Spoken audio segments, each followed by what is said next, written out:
Latvi Bāliņi Fiat dealershipā pateica, ka tas nesot iespējams un nekas nesot. Es viņiem nosūtīju oriģinālo detaļas numuru, un viņi pateica, ka tādas detaļas vairāk neražojot.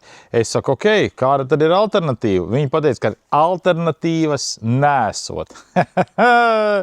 Es pazvanīju uz Itāliju, Itālija man savienoja ar Portugāli, un Portugāli man savienoja ar kaut kādu tur Fiat klubā cilvēkiem, ja?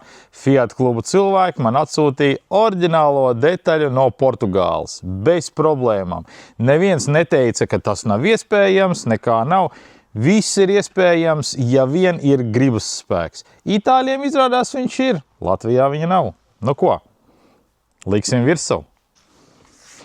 Es tiešām cenšos nevienu neheitot un kaut kādā veidā dzīvot ar pozitīvām domām. Bet kāpēc Latvijā viss tā notiekās? Viss caur vienu vietu, es nezinu. Kāpēc tur var? A te nē. Nu ir dīvaini taču, vai ne? Nu ko, pārbaudīsim.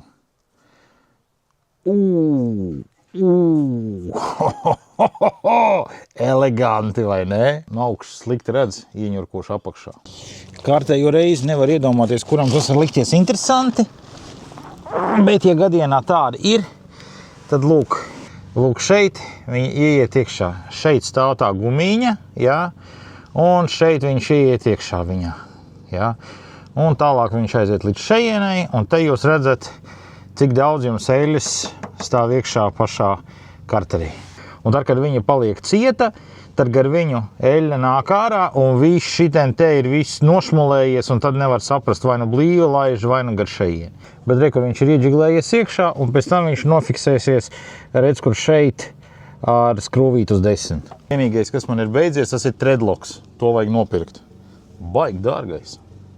Bet tagad šķilsim klāt mašīnu. Nu, piešķielās jau kā bitīt, vai ne?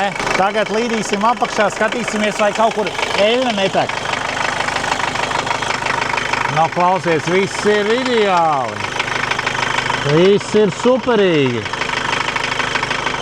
Viss ir sauss, komfortabls un patīkams.